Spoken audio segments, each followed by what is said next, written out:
Hi everybody, Stephen Cockcroft from Catamaran Guru. We're on the new Bali 5.8, which we took delivery of in Annapolis and sailed it down to Fort Lauderdale. We're now in Hollywood Marina. We have the solid foredeck. It's the Bali signature thing. On our way down here, this was as dry as a bone. Absolutely a livable space while we were underway the whole way. We did 960 miles in under 5 days to get here. So the boat was performing pretty well. It performs well under power. At 2100 RPM, the boat will move at over 9 knots. If you put the hammers down a little bit more, you can get the boat to over 11 knots. On our way down, we were sailing 10 plus knots with about 15 knots of wind on the beam. We had the code 0 up, and we had a full main, and we were zipping along pretty good. The boat felt very solid.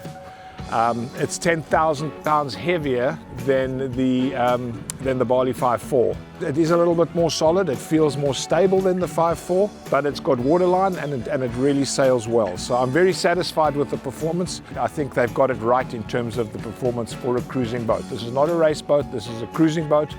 And I can tell you that it can easily do in excess of 200 miles a day in favorable conditions. Looking at the foredeck, we have the table and we have all the seats again. A nice upgrade is on the 5.4. You have a windlass that sits an anchor windlass that sits out here. Well, on this boat, what they've managed to do is they've managed to put it all into a locker. So now what we have is we have a windlass that's below deck. Here's your windlass control. It's a good old Lofgren's windlass, nice heavy anchor chain, nice big anchor. This is the bridle. This is a big improvement from the 5.4 because now it's below deck, and it's got this nice hatch that opens with the pistons. So great system, works great. You can stand here, you can see everything. Really works well. Let's close that down. Of course, it's a much bigger solid foredeck now, so obviously having a solid foredeck. Technically, if you took a wave and filled all this entire foredeck up, the boat would still sail. It wouldn't affect it terribly much. It happened to us on our 5.4, where we actually took a wave over the side, and it filled it up to here. So I happened to be standing inside, and it was like looking outside at a fish bowl or a fish tank. What happens when you take the water is that there's gaskets here. There's a pretty hefty door, and it opens outwards. So when it's closed and we have water pressure, all it's doing is it's pushing this door tighter and compressing the gaskets. We didn't get any water on the 5.4. This is a very similar setup. We've not had a wave over the bow yet, probably yet to happen. Then of course the old scupper. This is a huge scupper, and this will evacuate the water in probably 12 seconds. That evacuates water at a phenomenal rate. I mean, the last time we filled this up with water, it was gone in no time. I mean, we didn't actually have time to worry about it, and it was gone. The water comes in here, that's a baffle, and there's a giant hole underneath. And the generator in this boat it's called Nani. It's Italian brand. She's a 22 kW, provides all the power you can hope for. You know, it's got a lot of power. The engine in this is a Kubota engine. So Nani have used the Kubota engines as the base for their engines. The nice thing about a Kubota engine is it's a mechanical engine. Has no electronics in it. It's not a common rail with electronic controls. It's a purely mechanical engine. And you know what we learned from our last boat in lightning strikes is that if you get a near strike, even it can disrupt your electronics, and then you lose your engines. On this boat, they're mechanical engines, so they are not going to be lost in a lightning strike. You lose other electronics, but you're not going to lose your engines, which makes me feel a little bit more confident and comfortable. All the solar, look at the solar. So this boat has solar everywhere. If you have a look here, this is all solar, and it's all cut to fit the deck.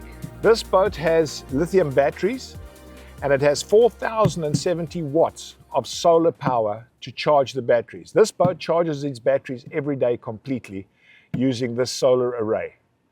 So it's from here, it's across the front here, it runs down the back, all the way around is solar, and it's all cut to fit. So it's nice and neat and tidy. We've got a solid deck now, which is a big improvement on our last 5.4. And on top of this solid top is more solar. So the solar power is immense. So they've improved somewhat the rope management, so the line management. So we've got two big electric winches here, you know, a big variable speed winch. All the lines come back to very nice lockers, so there's no lines lying around. It keeps things nice and neat and tidy. Very, very easy to handle this boat with just two people. So here's our engine room. This boat has 115 horsepower, 90 or Kubota engines. Again, these are mechanical, they have no electronics in them. I spoke about that earlier. It's very nice to know that if you get a lightning strike or a close lightning strike, you're not going to lose your engines like many of the other brands. What we did on this boat is we put two water makers. There's the water maker, 24 volt water maker. I put one on each side. Instead of putting one big one, I put two. These deliver 105 liters per hour. So with two of them, we absolutely can generate enough water for the boat on crew charter. And the thing that I like is that we're getting solar power. So the batteries are being charged by solar. This water maker is running off the battery, so basically our water is free. We don't have to burn any fossil fuels to make water. It's free from the sun. So she has a fire extinguisher here, which is a fire protection system. There's the hot water heater to make hot water for this side. The engine is mounted so that the sail drive is forward and the propeller is forward and the rudder is aft. So the propeller pushes water past the rudder. Right, so we're inside now at the nav station, and I just want to talk a little bit about the things that have changed with Bali in terms of the technology. This screen over here is the latest technology. It's made by a company called Muxen, M-U-X-E-N. And Muxen are a company that have developed technology for the Vendée Globe single-handed round the world races. You know, I was speaking to their guys, and they said to me that, well, they had to develop technology that had as many fail-safes as possible. So this system actually has this panel, which is a touch screen. Then it has a panel that looks like that, which is there are in many locations around the boat. You'll find these panels. So you have this touch screen, which is your first operational system. If the screen goes down for any reason, you will then default to the panels which are at each area in the boat where there's equipment. If this fails, then the cover comes off and there's resettable fuses. So it's triple redundancy which is put on these boats. And what the guys were telling me is, look, if the boat's going around Cape Horn, there's no way for him to pull in and get help.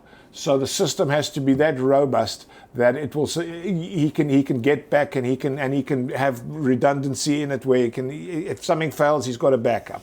So that's the system. Bali actually, or Katana Group, bought this company, and this is the technology, and this is the first boat that they've put it on. It's really cool. It's touch screen, so there's energy. This is showing us the shore power the solar panels. It's showing us all the batteries. If we want to see the condition of the batteries, we touch that. So our batteries are at 99%. Our voltage is at 27%, and we have 1,000 amp hours of capacity. So let's just talk about that. This boat is not 12 volt, it is 24 volt. Far more efficient, far more power efficient. It's a better system, and the bigger boats all go to 24 volts. So we have 24 volt alternators, we have 24 volt inverters, and we obviously 24 volt chargers. Just for reference, there's 1,000 amp hours of capacity here. If it went to 12 volts, it would be 2,000 amp hours of capacity. So we've got pretty substantial capacity. There's all our solar panels. and we have some of them are putting in nothing, that are in shade, but it's very low wattage coming in simply because the batteries are topped up. These are all our different circuits. This boat has 220 and 110. It has 110 outlets, so it's a US spec, but it's using 220 to run the air conditioners because 220 draws half the amperage that 110 draws. So we're using 220 volt air conditioners on this boat. It's simply because we want to reduce the draw. We don't want to have a massive 100 amp cable going out. A 50 amp cable does the job because we're using 220 system versus a 110 system. Then we have all the light controls, bilge pump controls, navigation controls. Then the next is all the lights, cabin lights, etc. So you can switch the lights on and off. There's tankage. So there's the tankage. That's the water. That's the holding tanks, and that is the fuel tanks. Then what we have is what's called the Abacus new boat. Abacus is a system that has been developed. They're working towards autonomous docking. Right now, this boat has 6 cameras, so you can see you've got a top view of the boat. So let's just say we want to see what the back looks like. There we go. I can see the back. That's the tender lift, that's the sterns, and that's the back of it. If I want to see what's going on my port side, there we go. That's the boat next to us. You can see we're not crunched up against the pilings. If I want to see forward, that's looking out the front of the boat. So Abacus is a nice little piece of technology that we've put on this boat. It's much bigger display up at the helm, and so if you're maneuvering the boat, you've got an all-round visibility of the boat. So we've put that on as well. So that's a pretty cool feature. So over here we have our 2 water maker controls. So we can run one or the other or both. So we have lots and lots of water. Basically, when it's running, this little green light will come on telling you the salinity is good. And it'll be putting in 105 gallons or about 105 liters, which is about 28 gallons per hour. So you can basically be putting 50 gallons an hour into the boat if you've got everything running. They've moved the switchboards and all the controls inside now. So they've been moved to here. So here we have all the breakers, etc. And a lot of the systems up here. So they're in a very dry area and easily accessible. Okay, so that's one of our control rooms where we have all the systems and access to all the breakers, etc. The other interesting thing on this boat is that the battery, the house battery bank actually charges the starter batteries for the engines. So we have DC to DC chargers which charge our starter batteries for our engines. So we have that system to charge the starter batteries, and then we also have an alternator on each engine to start. So everywhere that you look, there's redundancy. There's 2 or 3 different backup systems on the boat. So if one system goes down, you've got 1 or 2 systems as backups, which is really comforting when you're, especially when you're offshore. Okay, so on the construction of these boats are built in Canay, in the Katana factory, where they build all the performance boats. But these are some very interesting pictures. For example, this main bulkhead that we're looking at here, if you look closely at it, you'll see that it is a Divinycell closed cell foam core bulkhead. A lot of the manufacturers use marine ply, which is heavier and not quite as strong or stiff. So Katana have gone for foam cord bulkheads, which is a really good move. The other thing, if you look along the side of the boat, you'll see that there's an indentation where the windows are. That's almost like the hull comes down, then it goes in, then it goes down, then it comes out, then it goes down. That gives you a lot of longitudinal stiffness in the hull.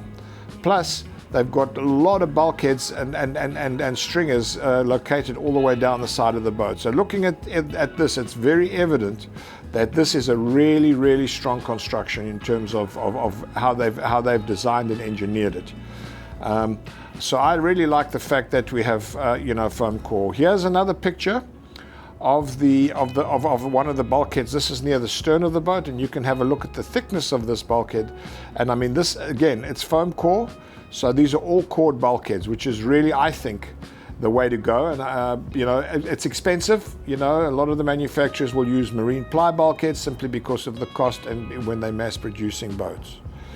The last thing that you can see is if you have a look at all the bulkheads, they're tabbed in with carbon.